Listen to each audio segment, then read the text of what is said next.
It's Wednesday, the 31st of May, 2023. I'm Justin Dawson. You're tuned to the All Things TechIE Podcast. If you're listening to the podcast online, we always recommend that you go over and view the podcast afterwards on YouTube. We'll also stream this podcast live on LinkedIn and on Twitter because we have some product releases and some breaking news. And I'm back from holidays too. And one question, putting a speaker beside a microphone, that's not a good idea, is it? Is it? Here's the show that loves to talk about gadgets and gizmos, from A-Logic to Yamaha, cameras to control panels. You get what I mean. We love talking all things techie. In fact, that's the name of the show. And here is your host, again, Justin Dawson. All Things TechIE Podcast. I'm Justin Dawson, back from holidays and back from celebrating 40. Can I keep on celebrating? Yes, I can. Of course I can. Life begins at 40, I think. I had a brilliant, absolutely fantastic 2 weeks in the sun in Lanzarote, the Canary Islands, where sun and all expenses paid, all inclusive, and a 5-star hotel with Mrs. Dawson and the kids as well. It was fantastic. Have to name the hotel and give a big shout out to the hotel. The Hotel Gran Castillo Targaro in Playa Blanca really looked after us. I want to do a big shout out to all the staff who I did mention the podcast a couple of times while on holidays as well to different people. So hopefully you're tuning in, and thank you for tuning in. This is episode 77 of the All Things TechIE Podcast, and the details, if you're looking at us on YouTube, it's at the bottom of the screen right there. You can tweet. AV Tech Junkies is the show Twitter handle. You can tweet me directly over there at Justin or Dawson. Also, if you're watching on YouTube, it's at Justin or Dawson as well. And our official website is www.allthingstech.ie, where you can view latest news, all the previous episodes, and product reviews, and a lot more. Now, while I was over in Playa Blanca, I visited Rancho, Texas. What a fantastic place that was, because I always promised that I was going to take my kids on a Dolphin experience, and have a look at some of this little video that I caught with my mobile phone while walking through the Dolphin experience. So you brought down a ramp into a cave, and of course, being Lanzarote, it's all about volcanic caves and their landscape and everything. So you brought into this cave. It's all LED light, and what I really loved is they used fake smoke to make it look like a waterfall here. And that waterfall also had images of dolphins jumping. Was the kids intrigued? I was amazed at this, and of course the tech inside me trying to figure out how they actually did it, while also watching the kids and also thinking that I'm going to go swimming with dolphins, and that was a great experience. And thanks to the staff at Rancho, Texas in Puerto del Carmen that actually made the experience for us, and especially with an autistic boy, made a great experience where he enjoyed it, he was safe, and we got great photos as well. So thanks to all the guys at Rancho, Texas as well. Now, have a great program here. I did mention at the beginning of the program, putting a speaker beside a microphone is always a bad AV no-no. But the guys at Shure have done something absolutely amazing. Shure, of course, the company that has been making people sound extraordinary for nearly a century. Founded in 1925, the company is leading global manufacturer of audio equipment known for quality, performance, and durability, with the make of microphones, wireless microphone systems, ear-to-ear microphones, earphones and headphones, conferencing systems, and more. And of course, this really cool mic that I use on the podcast as well. So they have come out with one of its kind, its first of its kind, just before Infocom. I found out about this and I signed NDAs back at ISE for this, guys. Shure introduces first of its kind MXA902 integrated conferencing ceiling array. And what we mean by integrated, it has a speaker and a microphone all in one ceiling tile. To tell us more, I was joined yesterday, recording this yesterday, with Chris Lyons and Doug Doob from Shure, experts in the field, and they told me more about the MXA902. Check it out. Well, it's the All Things TechIE Podcast, episode 77. I love when we do non-disclosure agreements and we have releases, new tech to talk about, especially on the run-up to Infocom coming up on the 10th of June. And of course, we're joined by the guys from Shure, Chris and Doug. I'll start with you, Chris. Give me a little background about yourself. Oh boy, well, I'm one of the old dogs here at Shure. I've been at Shure for 37 years and held a variety of positions: marketing, public relations, tech support, a little of everything. But I love it here, and I can't imagine working anywhere else. Wow. How much did they pay you to say that in the first sentence? Wait, are they supposed to be paying me? I didn't realize that was part of it too. Doug, let's go to you.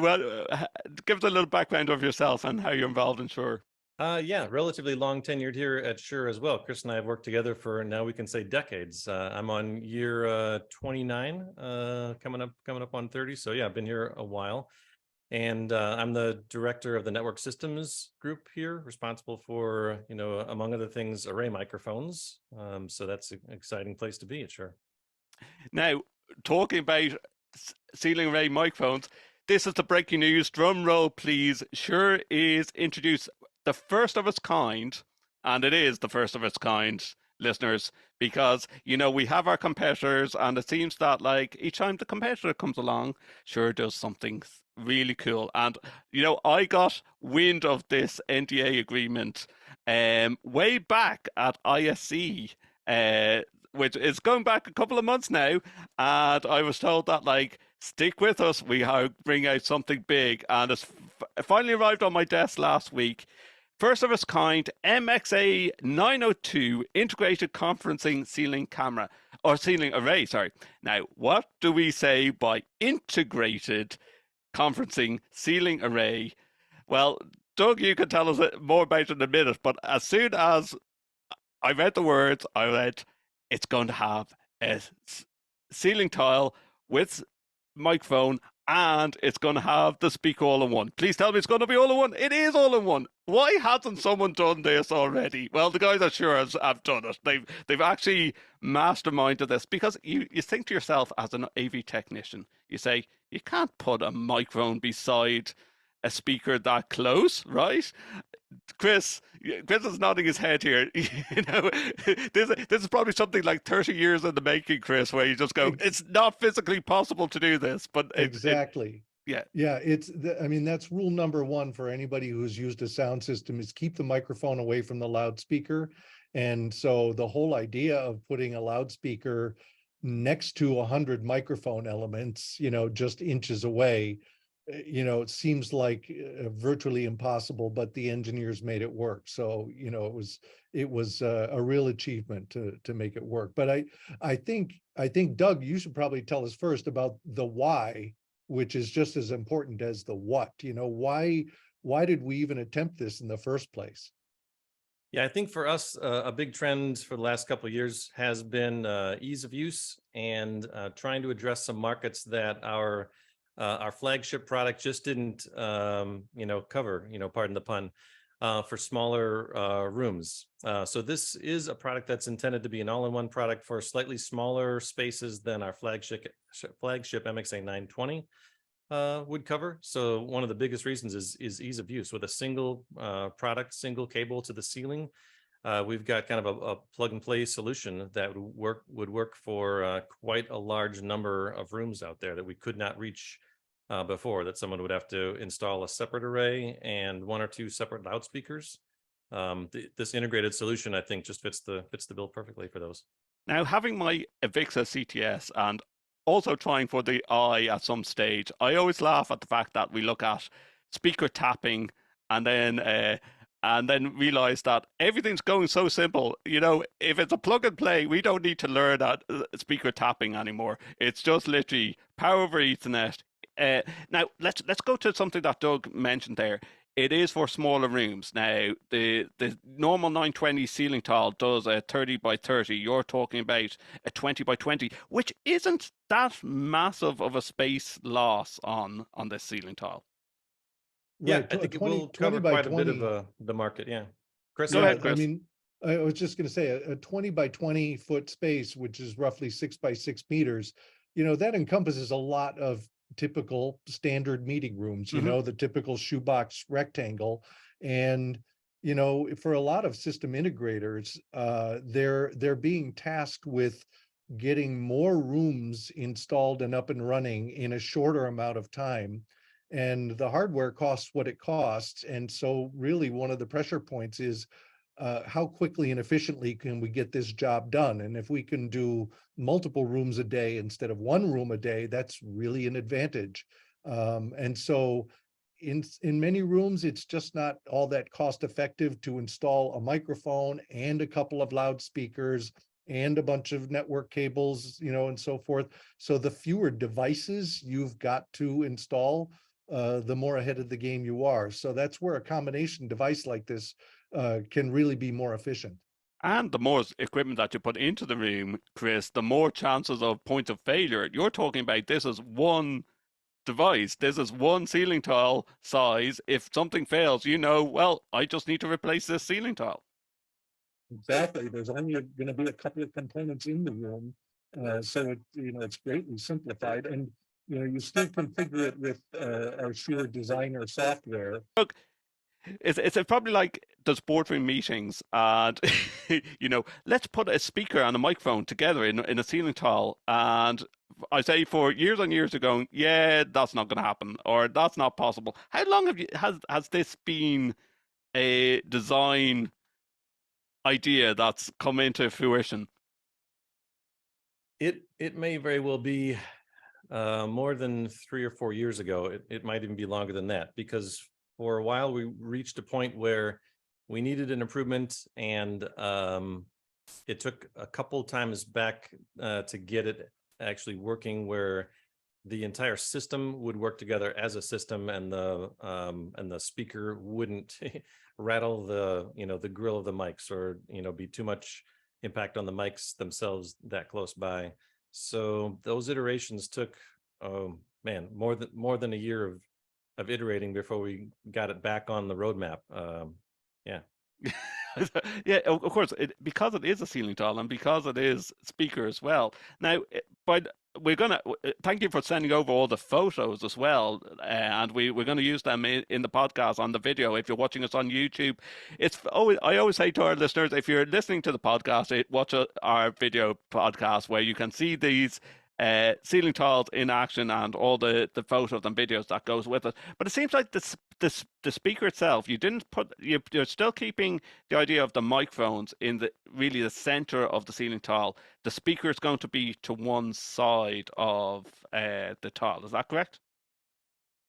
That's right. Yeah, the You're back. loudspeaker. You're back, Chris. Yeah, you're sounding good now again. Somewhat. Hey, yeah. that's good. I must have pushed the magic button. There we go. But yes, the loudspeaker is over in one corner of the square. And depending on where you are in the world, it could be a 24-inch square or a 60 centimeter square. What a lot of people don't know about array microphones is not only the number of transducers, but the physical arrangement and spacing of the transducers is critical to generating the pickup patterns that you want. Mm-hmm. And so once we arrived on, that sort of layout of transducers working the way we wanted it to, then it was a case of, okay, well, don't mess with that because that's perfect the way it is. But, where else now can we fit the loudspeaker? And in the corner was the only remaining spot, and that turned out to work really, really well. So it is Dante approved. It is Teams. It is Zoom approved. Is there any difficulty in having more than one ceiling tile in the room, or would you then recommend going with the 920 model if you were using a bigger room? You want me to cover that, Chris? I've tried Yeah, this once or twice. Sure, Yeah, we go did kind ahead. of anticipate that, well, whenever we introduce a product, the market will try to, push, extend, to whatever extent they think that it can perform for customers. So we did try this in a couple of our rooms, and, depending on what sort of performance you're looking for, early indications are that we're going to have to work harder before we can describe to customers how this might work in a multi-mic scenario. It's really designed from the ground up to be a kind of a single mic in a room. When you've got multiple mics, you've got, I think, multiple paths going to that echo canceller. And at least for me, our team, we didn't get sufficient performance out of a multi-mic scenario that we wanted, before we'd say, yeah, go ahead and do that as a solution. I think we've got more homework before we can be in a position for that. It might take new firmware, new technology, or another AEC input. We're not ready, I think, to be promoting it for a multi-mic scenario. Yeah. So okay. Well, on that basis, then you might have a couple of rooms that might have additional ceiling speakers in the room. Will we have any problems with interference or any, like, if there was already equipment there and someone slots in one of these ceiling tiles, can you match it up with the additional speakers? No, you can't, or we should say you shouldn't. Okay. The whole reason this thing works is because the microphone knows where the sound is coming from, and it's only that speaker, and the speaker is putting out sound knowing that the microphones are right next to it. As soon as you introduce some other rogue players into that scenario, like other loudspeakers or other microphones, things start to fall apart, and now echo cancellation isn't balanced and doesn't work right anymore. So this was conceived as a single appliance for a room where one appliance does the job. Yeah. I can speak to one example that we had down. You're familiar, Chris, with all of our rooms here. So down the hall in one of our kind of noisy or echoey spaces, we set up a 902 and we biased it toward where the display was, because we thought a lot of customers are going to want to hear the sound, coming from where they see the sound, coming from, just psychoacoustically. So we actually provisioned the mic to be able to move its coverage sufficiently to do that. And we kept getting these questions from customers like, okay, but if I move the mic, towards that so that the sound is coming from that, how well does it cover the people from the back? So we were making recordings of that. And that's where, again, the conversation turned like, well, what if I need a supplementary speaker in the back? Honestly, for our room, we didn't necessarily need one for the back, but I have tested one in the back. And in my opinion, it's kind of overkill for the size of room that it is for. So I wouldn't even say that you need it. Oh, pardon me. I'm going to go grab a 902. Be right back. Yes. Yeah. You as he goes, gathered the actual 902 in place, Chris. So the great thing is, people are going to ask, "Oh, here it is. Here it is in its all its glory." Yeah. So you can see how thin. Let me see how to get a good view of that loudspeaker. You can see how thin profile this is. So on the ceiling, you still have a lot of flexibility for where this is placed, because you can see the preamp box or the amplifier box, is such that this loudspeaker is not one of those, tall hat loudspeakers. So you've got a lot of placement flexibility. And then the other thing, I love the fact as well, Doug, that like all your models of your ceiling tiles, that could be from a drop ceiling to fill the room. Is there any height limitations of how high the ceiling tile has to be, or? There's a practical consideration, I think, more so when you've got the loudspeaker here. So I think that is documented probably in the user guide and the how-to materials. But yeah, what I want to just show relative size, since I don't know if you had one. And literally, I just got this sample as we were talking in the mail from Finished Goods. So this is now my golden copy that I get to kind of keep. So you can kind of see the back of the loudspeaker enclosure, and the mic board inside is a circular board that kind of cuts through a little bit of this. And part of this is acoustic cavity, and part of this is loudspeaker driver that comes out, one portion of the grill. And will cover the whole room as well. It's loud enough for the whole room. The actual power over Ethernet then, Doug, that's it's still in the center towards the microphone array. Yeah. And we should note that because of the extra power needs of the loudspeaker, you do need PoE plus. PoE whereas plus, okay. most of our other ceiling microphones and array mics, you only need PoE, but this one you need PoE plus.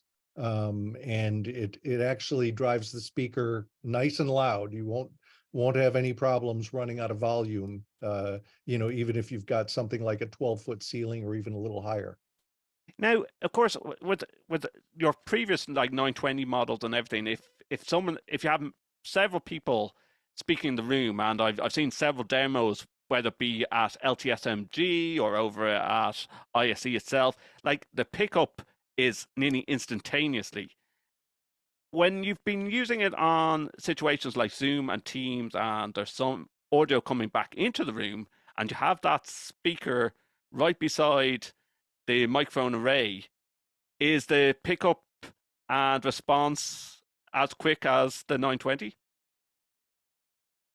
It is. That's been my experience, and the key, is that the engineers probably spent more time tweaking the algorithm for the echo cancellation and how it manages interactivity, because that's sort of the big challenge with echo cancellation. Is you can only do so much cancellation, true cancellation, and then your fallback position is there has to be some what they call nonlinear processing, where there's actually some ducking of one direction or the other.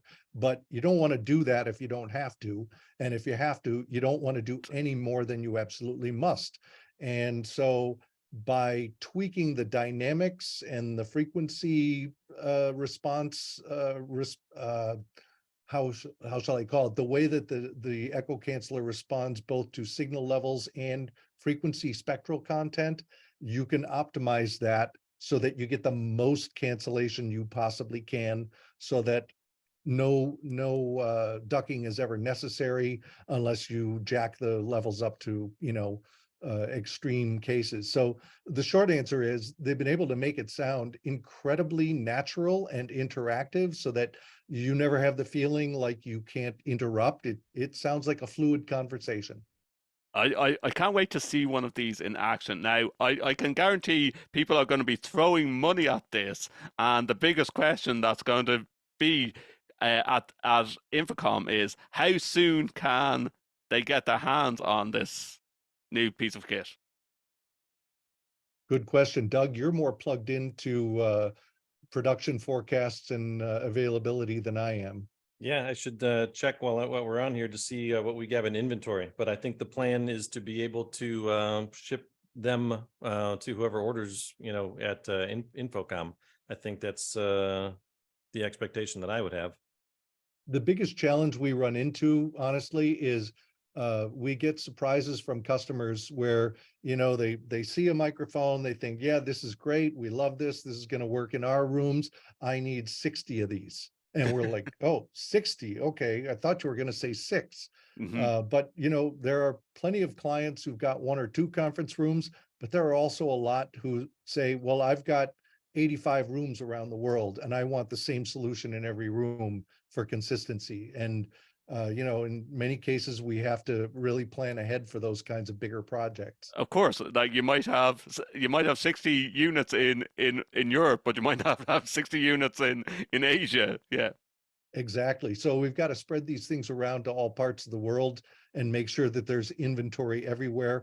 Fortunately, we've got a market development group that stays very closely plugged in with system integrators, with design consultants, and even with some large end users, to try to know in advance, what are their plans? Are they looking at a big retrofit maybe 12 months down the road?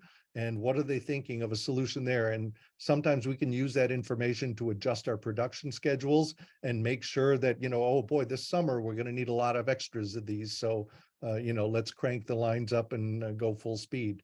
Now, is it going to be as competitively priced as the 920s, or are we talking more expensive than the 920s, or are we, because it's a smaller room, is it as neatly priced?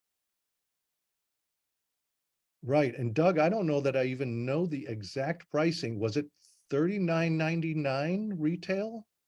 You know, that rings a bell, but I confess that I don't know that exact pricing either, but I do know that it is meant to be at a more competitive price than the 920 for the purpose of getting into a market that we have not, cut into it to the extent that we need to for kind of these, medium rooms, 8, 12, person rooms that just need something more affordable to be scalable for a big company. Right.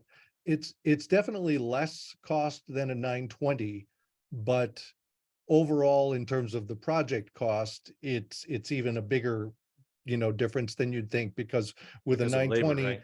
yeah, you've also got some more labor. You've also got to add loudspeakers, maybe other hardware as well. So you're probably talking a larger system. And also the 920 has several capabilities that the 902 doesn't. Like, Mm. the 902 can cover one 20 by 20 foot space. The 920 can cover up to 8 distinct pickup areas in the room, and of whatever size you would like. And it also sends out, detailed real-time data as to where the talker is in the room, Mhm. so that the 920 can interface with a camera control system to do advanced multi-camera tracking and so forth. The 902 can't do that. So really And what that sort of answered the question that I was going to ask. Like you see the likes of Huddly cameras that can do this AI end of things.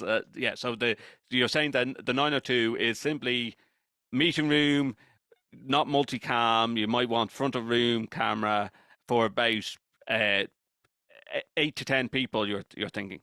Exactly. Yeah. That room with a typical rectangular or square table, 8 to 10 people. That's sort of the niche that we're going after with this. If you're doing something bigger or more elaborate than that, maybe a large training room, and you've got 50 people and you've got multiple room zones, and lots of loudspeakers, then the 920 is the product for you. And you may be able to, in a lecture hall, you might need multiples of those. Mhm. Now, I think as the 902 comes out, people are going to be asking, well, when is Shure going to really push the bar on this and go the 920 plus? Or not saying that it's there. We don't know it's there. I haven't been told it's there, but I guess, Doug, in your team, they're going to be pushing the bar and going, right, can we do this at a bigger meeting space and bigger meeting room? Bigger. So a 920 plus to do what again? To So extend so to do more what the people? 902 does, but in a bigger capacity. Basically a Okay. 922. 922, yeah. Well, we can obviously think about ideas on that. My thoughts immediately go towards at that point maybe getting more best in class array and best in class loudspeaker and make a system like that for a larger space. That's where my mind kind of wants to go, where you probably do have a little bit of extra budget for a bigger room like that. Mhm. That's one of our favorite things, is when our customers come back to us and want to push the boundaries, because that's where a lot of great ideas come from. And we say, okay, so you want to do this, but you need to do it in this type of room instead of that type of room. Okay, how could we achieve Yeah. that? Because a bigger room will, in my mind, kind of automatically have a higher ceiling, which means the mic is going to be a little farther away from the talkers, which also means the loudspeaker is going to have to be driven a little louder as well. I kind of think this type of product would have a challenge in that high ceilinged room, as opposed to this, separate 920s plus, like in our case, we have an MXN5 Dante loudspeaker that sounds great, and been deployed successfully in rooms like that. I've seen that type of system deployed, like multiple arrays and Mhm. multiple loudspeakers over a university classroom to capture student questions for remote learners, and But vice versa. the fact is so neat. Like, you do like I do see classrooms still, Chris and Doug, that like you might have the 8 or 10 people, but they're they're old classrooms. They might have something like a pillar in the way, and just go, wait, why did you put a pillar in this classroom? And that's when you need the multiple cameras. So I would imagine that's where, even for an end user like ourselves, that you might look at the fact of, can we introduce some type of system with the multiple camera array with the 902? But that could be software developments in the future. Absolutely. Yeah. Sky's the limit as far as what the product can do with the software. It's got a platform now that we've got, quite a few years of life to pour into. Now, I always ask my guests, you're both over in America, so Infocom, Orlando or Vegas, what do you prefer? I've got a preference since I went to school in Miami that Orlando is perfectly fine for me. I'd take the humidity, all day long. What about yourself, Chris? See, I'm the opposite. I would rather go to Las Vegas because I don't mind the heat as long as it's dry, and you don't get those afternoon thunderstorms like you do in Orlando. Well, I am actually. People ask me, am I going to Infocom this year? Because I've been on a family holiday, I think I would be divorced if I went on any more annual leave, or work is going to be asking questions of why you're away for like the whole summer. But looking forward to actually getting over to Vegas, and really looking forward to like actually seeing one of these Shure ceiling tiles in action. When this recording goes out, which is hopefully tomorrow, because this is when the embargo is lifted, and this has been recorded on Tuesday to go live on Wednesday, so the actual site and the links will be available to actually look at this product in detail and see all the tech spec as well. You're going to have, I guess, you're going to have a couple of rooms at Infocom to show this in action. Yep, we'll be doing live demos of the 902. People can come and hear it, and generally people are astounded at how great these things sound, even on a noisy trade show floor. So you'll get to decide for yourself what you think of the sound quality, and obviously the form factor and the connectability is people are already familiar with, but the fact that you can do this with just one cable is really I think a plus. And it's a total game changer.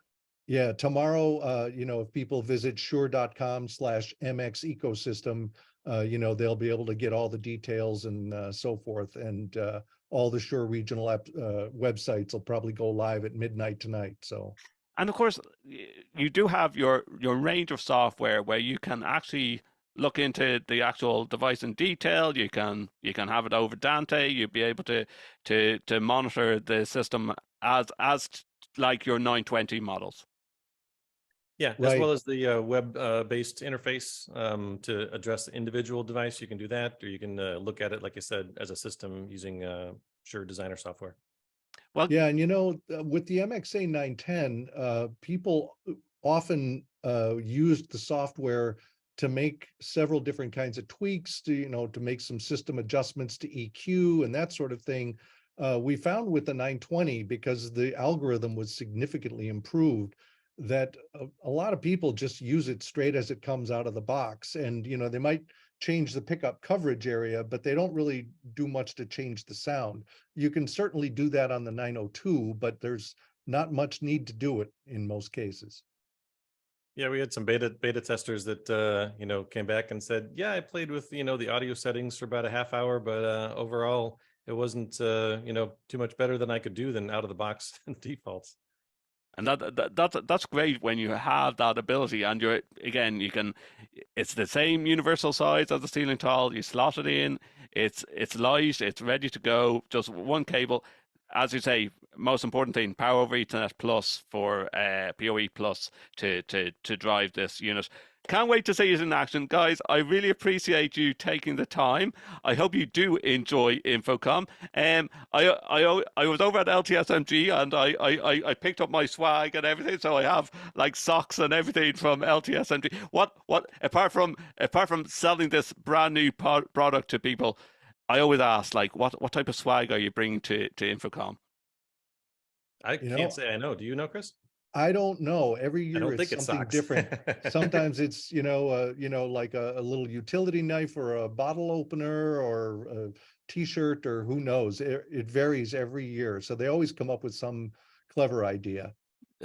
Well, it's great. It's great that the trade shows are back, especially after COVID. You know, like I think everyone this year at ISE said we're back, especially when there was such a variety of people that came from all parts of the world. Even some of the AV professionals that I stay online with, AV tweeps that I meet for the first time in Barcelona this year. It really feels that like the industry is back. This is an exciting product. Really great to like have the breaking news on this. I'm looking forward to seeing this in action as well. But Chris and Doug, thank you so much for joining me on All Things TechIE. My thanks to Chris Lyons and Doug for bringing me through all the new product of the MXA902 ceiling camera, or ceiling camera. I keep on saying camera, ceiling tile that is going to be unveiled at Infocom. Some people in beta testing. I know Joe Way from our Across the Ponds podcast and Higher Ed AV, and over in USC has been beta testing this for ages. So even at ISE, he was saying this is going to be a game changer. I can't tell you anymore. I've been testing it, but once you sign the NDA, I could tell you more. And I signed the NDA and we discussed it, and he's been using this for quite some time. What a great new product. Also, thank you to everyone that sent me birthday wishes while I was over in Lanzarote. Of course, as I said, I was celebrating my 40th birthday with my family. Thank you to everyone that sent me wishes.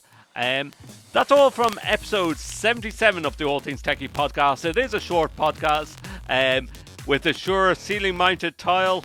And I have some really, really breaking news personally for the Dolphin family that I can tell you more about in September. Really? September? Yes, September. Some of my family and friends know already about this breaking news. It's quite a game changer for the life of the Dolphin family. I'm going to be telling you more on how you can get involved in that in an episode in September, which is not too far away. Until then, take care. Goodbye. Thank you for tuning in to All Things TechIE Podcast, part of the Extreme Media Network. Follow us on Twitter at AV Tech Junkies. Subscribe to us wherever you get your podcasts. You can also watch our show on YouTube by visiting youtube.com/@Justin_or_Dawson. Previous episodes of our show can be found on our official site, www.allthingstech.ie. For advertising and sponsorship opportunities, please visit www.extrememedia.ie.